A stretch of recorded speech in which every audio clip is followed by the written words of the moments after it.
तो मत काट, अपना गला काट ले। तूने दुनिया में आने के बाद कुरान का हक अदा नहीं किया। तकलीफ होती है। हमारी कौम के 27 साल के जवान को 10-10 पोयम नहीं 40-40 पोयम याद है इंग्लिश में, लेकिन कुरान की 40 सूरतें याद नहीं, 40 सूरतें याद नहीं। और कारी साहब किबला हर साल उम्रा करने जा रहा, कह रहा उम्रा मदीने में जाके बस वहीं पे 1 महीना रहना।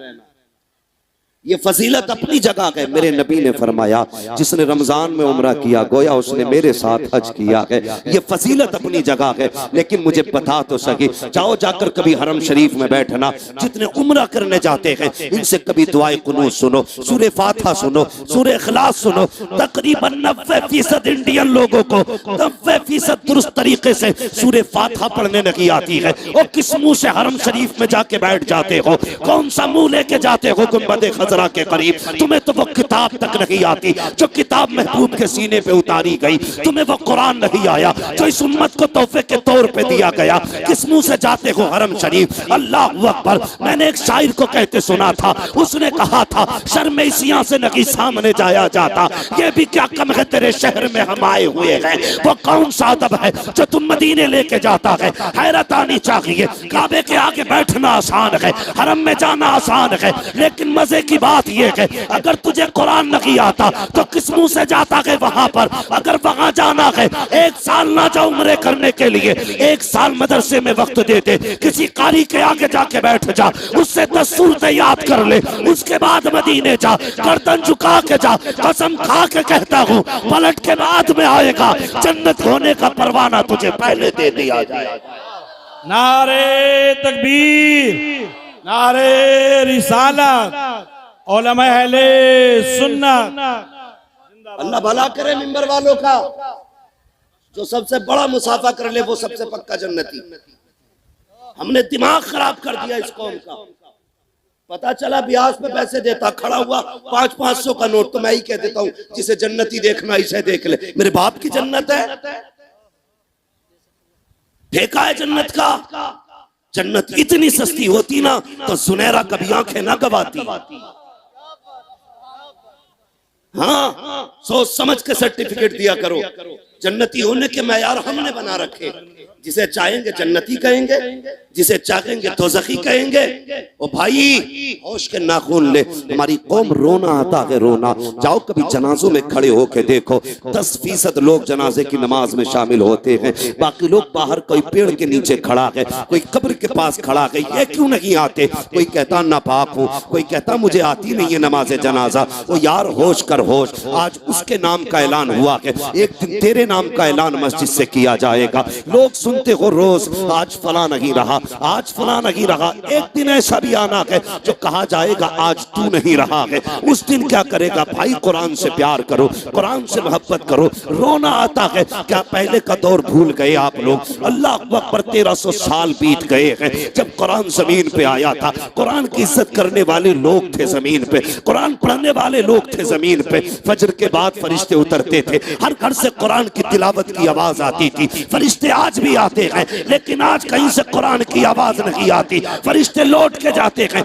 यार अब की जमीन पे भेजा था, आज कोई कुरान पढ़ने वाला नहीं है। कुरान पढ़ने वाला उमर कब्र में लेटा है, कुरान पढ़ने वाला उस्मान कब्र में लेटा है, कुरान पढ़ने वाला अबू बकर अपने मज़ार में लेटा है। आज कुरान पढ़ने वाला कोई नहीं। किसी घर से नाटक की आवाज, किसी घर से गानों की आवाज। जैसे फरिश्ते आते हैं वैसे लौट जाया करते हैं। हाँ हाँ, तुम पे फर्क नहीं पड़ेगा, कोई असर नहीं होगा। जाओ अगर कुरान को देखना है कभी मस्जिद में जाके देखो, वो फटे पारे, वो पोसीदा और आग कितनी आसूदगी के साथ जिंदगी अपनी मस्जिदों में गुजार रहे हैं। तुम्हें क्या लगता है? मेरे नबी ने कहा था कुरान से प्यार करो, ये कब्र में साथी रखेगा, हश्र में साथी रखेगा। जब ये कब्र हश्र का साथी है तो ये बता तो सकी जिस कुरान को मस्जिद में रखे हुए 10 साल बीत गए, आज कोई पढ़ने नहीं आया, क्या वो नहीं कहता होगा यार अब किस कौम में भेजा है? आज इनके पास अखबार पढ़ने का वक्त है, कुरान पढ़ने का वक्त नहीं है, टीवी देखने का वक्त है, कुरान देखने का वक्त नहीं है।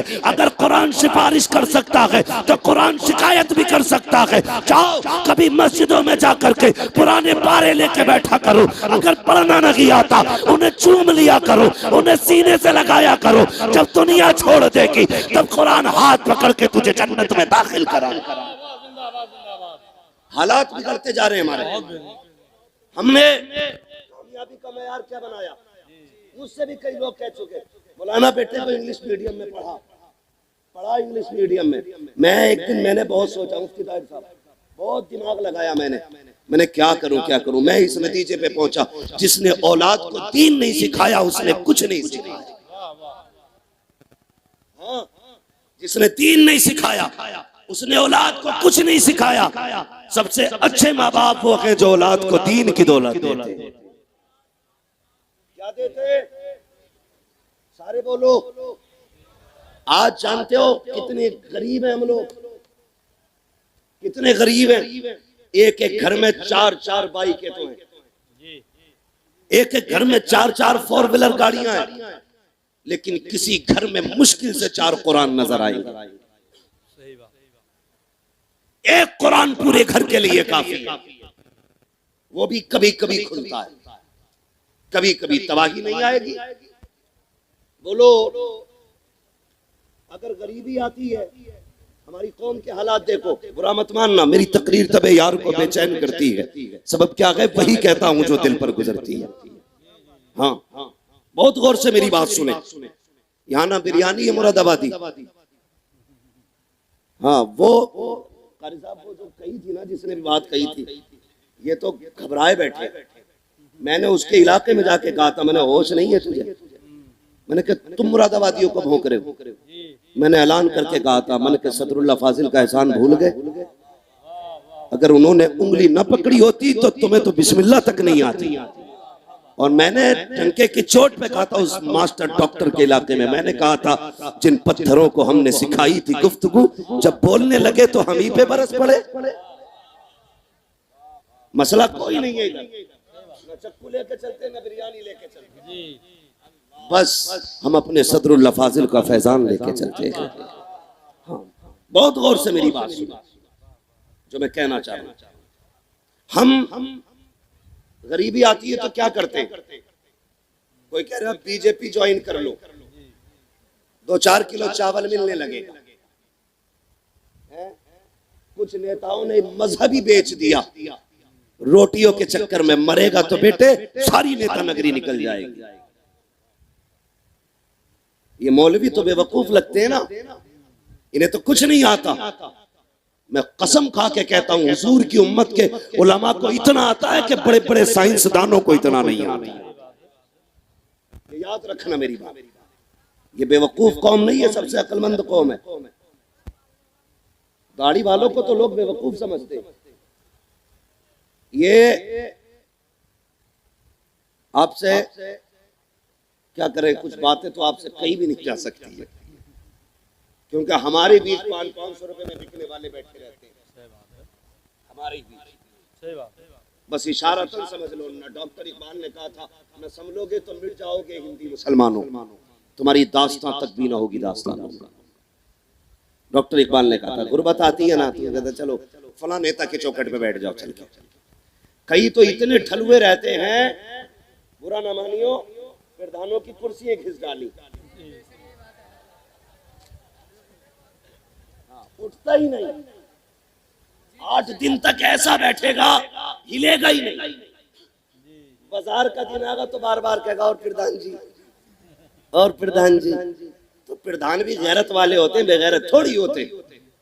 किसी दिन तो रहम आई जाओ, उसने 500 रुपए निकाले दे दिए कि कुछ ना यार बैठ में रौनक ही करे रहता, इतना ही है ना। ये हमारी कौम के हालात हैं, बहुत गौर से सुनना, हंसो मत, रोना पड़ेगा।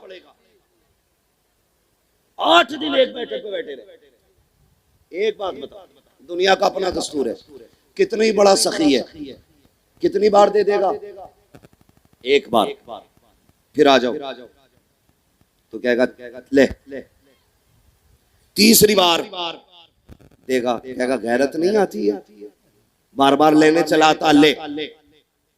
मतलब तीसरे ताने पर, तीसरी भीख पे ताना दे दे और जलील करेगा अलग। हम सोचे तो सही कितने बेवकूफ और कमाकल हम लोग हैं।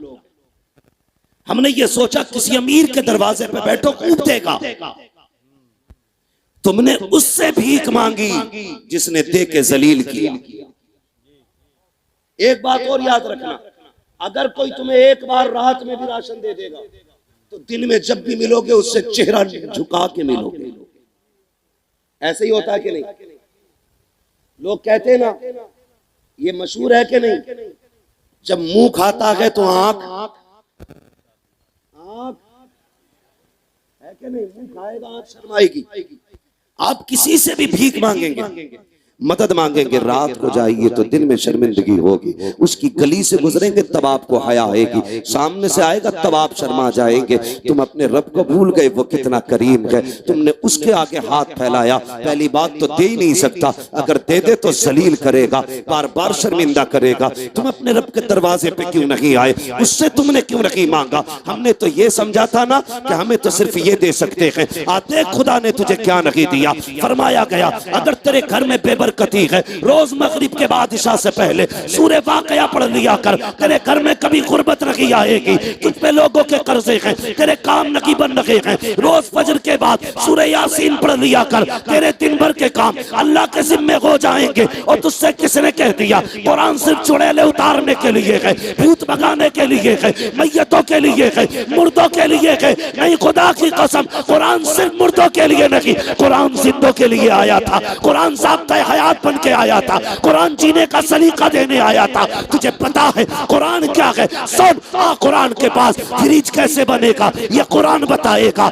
इंजीनियर कैसे बनते हैं ये कुरान बताएगा, गैस कैसे तैयार होगी ये कुरान बताएगा, इलाज कैसे होना है ये कुरान बताएगा, और सुन, मुर्दों को कैसे जिंदा करना है ये भी कुरान बताएगा। नारे तकबीर, नारे रिसालत, उलमा अहले सुन्नत। खबर में ये नहीं पूछा जाएगा कितनी पोया में आती थी, है ना? आज तो जिसने 4 बंगले बना लिए फट गया, और इतना पूरा फटा के 40 डोल नहीं 80 डोल मोहल्ले से पानी निकाल दो फिर भी पाक नहीं।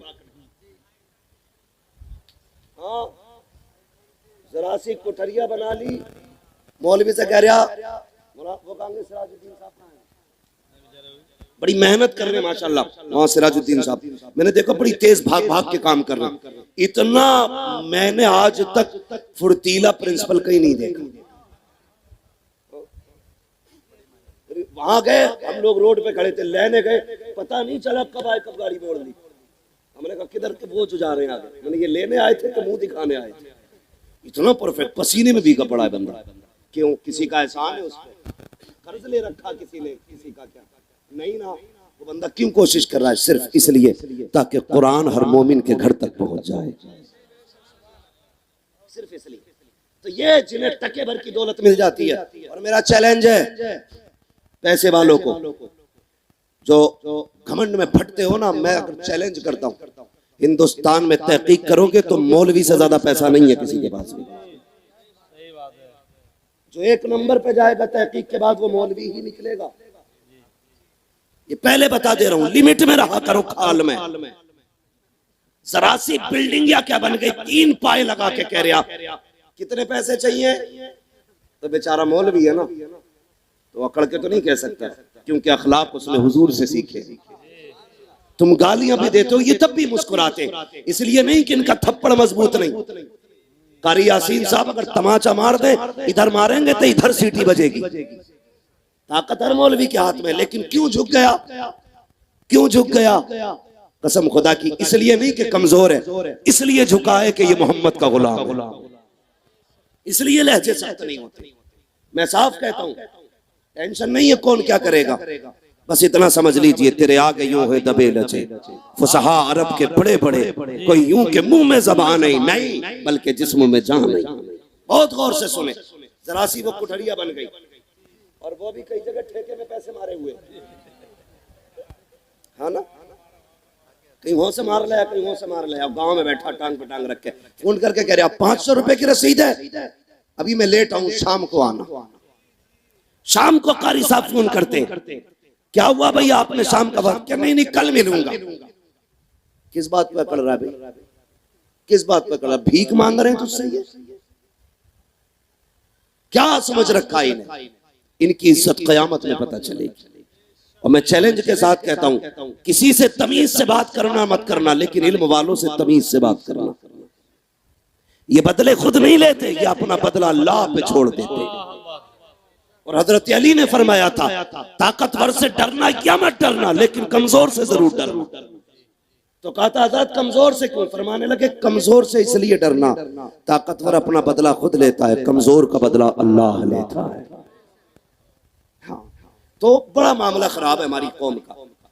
जितने पैसे वाले, अल्लाह माफ करे, बहुत गौर से, मैं बुरा नहीं कह रहा हूं, कई पैसे वाले इतने अच्छे भी हैं जिनके जरिए इदारे चल रहे हैं, मसाजिद के काम चल रहे हैं, दीन का काम है। ये गरीबों से भी चलेगा। और डर क्यों गए? पैसा नहीं मांगना तुमसे, गरीबों से भी चलेगा। और सारे बोले गरीबों से और अमीरों से चलेगा। गरीब की मेहनत लगेगी, अमीर की दौलत लगेगी। और ऐसा ही रहा, गरीब की मेहनत लगी है, अमीर की दौलत लगी है। 1000 रुपए देके फट गया, कह रहा मैंने 1000 की रसीद कटवाई। और फिर मौलवी से चाह रहा सराहना छोड़े, तेरे बाप का सराहना है, क्यों छोड़े सराहना?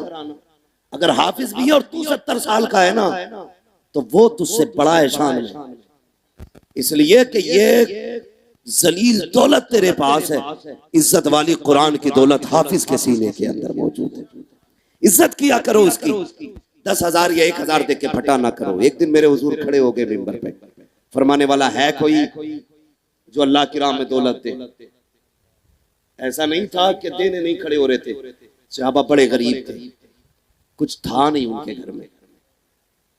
जब कोई खड़ा नहीं हुआ, हजरत उस्मान खड़े हो गए, हुजूर 100 ऊंट दौलत के लदे हुए मेरी तरफ से।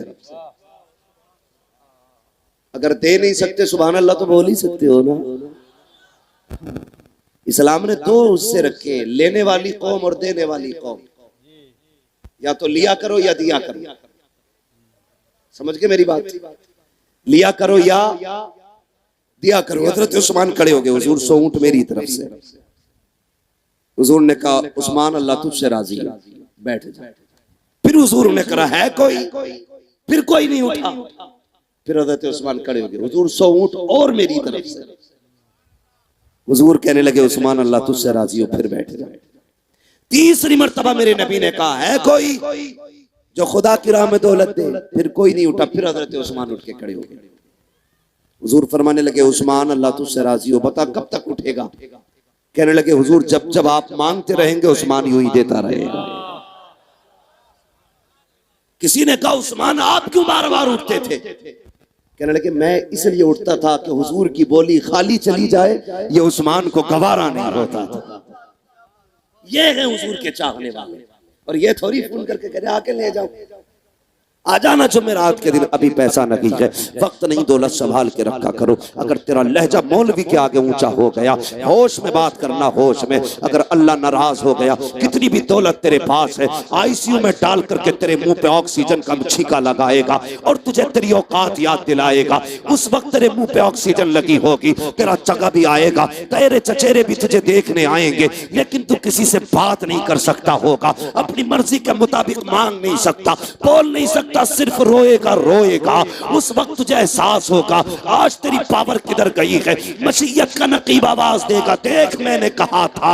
इन कुरान वालों से लहजे संभाल के बात करना, इनकी इज्जत का ख्याल करना। तुझे दौलत पे घमंड था, लगा पैसा जो तुझे 1 मिनट के लिए बोलने की ताकत दे। बुला पूरे बैंक के मैनेजरों को जो तुझे 2 मिनट बोलने की ताकत देते। सारी दौलत धरी रह जाएगी, बोल नहीं पाएगा, सिसका सिसका के मौत देगा। कोई तुझे आसानी से सिचकिस भर की मौत देने नहीं आएगा। मैं कहता हूँ आज ले उनकी पनाह, आज मदद मांग उनसे, कल न मानेंगे कयामत में अगर मान गया। लहजे संभाल के बात करना, अगर कुरान वाले फोन करें खुद चल के आ जा, मदरसे के शहर में आ कि जनाब मेरी तरफ से कबूल हो, ये मेरी तरफ से कबूल हो। खुदा की कसम खा के कहता हूँ अगर तेरे लहजे, तेरा अंदाज, तेरी कुरान से मोहब्बत रब की बारगाह में कबूल हो गई तो सिसक के नहीं मरेगा, इधर सांस अटकेगी, ये कुरान पढ़ेंगे, अल्लाह तेरी रूह को आसानी से कब्ज फरमा डालेगा। नारे तकबीर, नारे रिसालत, उलमा अहले सुन्नत। करेंगे कुरान वालों से प्यार इंशाअल्लाह। चंदा देने के लिए मौलवी के आने का इंतजार करेंगे, खुद चल के दिया करो। और कई लोग ये कहते हैं बच गया, मेरी रसीद बच गई। कई ऐसे लोग होते हैं, देखो बुरा ना मानना, बात सच्ची है। मैं मुआशरे में ही रहता हूं, मैं आसमान से नहीं आता हूं तकरीर करने, इसी समाज के बीच रहता हूं। कई लोग ना मौलवी को हाथ देखते रास्ता बदल देते हैं। रसीद है इसके हाथ में, रसीद है इसके हाथ में, अल्लाह के घर में नहीं देगा। वो एक फोड़ा निकालता कमर में, एक फोड़ा, पता चला 11 लाख लग गए। फिर कह रहा मौलवी साहब दुआ करियो, 11 लाख लग गए, बस ये दुआ करियो चाहे दौलत में आग लग जा, लल्ला बच जा।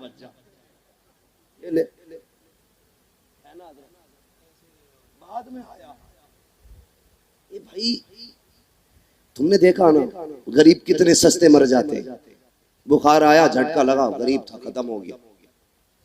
और कंजूस अमीर कैसे मरते, खांसी आई कि टीबी बन गई, टीबी की दवा कराई कि गुर्दे जाम हो गए, गुर्दों का इलाज चल रहा था कि ब्रेन हेमरेज हो गया।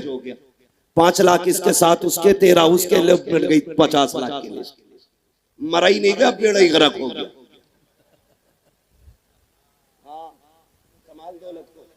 अल्लाह जब लेता है तो खाल उधेड़ देता है, और जब देता है ना तो फिर छप्पड़ फाड़ के देता है। याद रखना, मेरी एक बात याद रखना, आप तजर्बा कर लेना, जो कुरान और दीन पे पैसा लगाने वाले हैं वो कभी तंग दस्त नहीं होते। जाओ पूरे इलाके में घूम लेना, पूरे इलाके में। कई जगह तो अल्लाह माफ करे इमामों के पीछे तो ऐसे सीबीआई लगा रखी है। 11वीं के ऐलान हो रहे एक जगह, तो इमाम साहब कह रहे फला ने 10 दिए, फला ने 11 दिए। शाम को इमाम साहब ने इकट्ठा करा, 450 बैठे। मुक्तदी आके बोला कितने हुए भाई? 450। कहना नहीं, 460 हुए थे। तुझे कैसा? एक एक ऐलान लिखा मैंने, कैसे एक एक ऐलान लिखा। जब तहकीक की गई तो हुआ ये था, एक ऐलान दोबारा कराया गया, और वो दोबारा भी मौलाना इसलिए ऐलान कराया गया था, वो कह रहा था जी मेरा नाम सही से लिया नहीं था तुमने। हालात देख रहे हैं अपने आप, हालात। और एक बात और बता दो, अल्लाह माफ करे, 11वीं में चंदे होते होना तो ये चाहिए, हर घर में अपनी 11वीं होनी चाहिए। सारे गौस पाक से प्यार करते कि नहीं? जो गौस पाक से प्यार करते हैं अल्लाह उनके घरों में बरकतें नाज़िल फरमाए। मैं एक बात कह दूं, हमारी कौम देखें कारी साहब, बड़ी चालाक कौम है। अगर करोड़पति भी है ना तो 11वीं में रुपए 11 ही देगा। पता ना किसने ये वजीफा बता दिया, 11 ही देंगे, हाँ ये नहीं देगा। और 1 रुपया पहले निकालता, फिर 10 का नोट रखता, कहता 11वीं के लिए। फिर कह रहा बरकत नहीं हो रही, 11वीं तो हर दिन कर रहे हो। गौस पाक नहीं देख रहे कि 1160 से लगा के 11 रुपए दिए थे इसने। बात समझ रहे हैं ना मेरी, में जो मैं कहना चाह रहा हूं। और उस पे क्या करते हैं, ऊपर से 11 रुपए देंगे। इमाम साहब आज मोतीचूर के लड्डू में गई हो,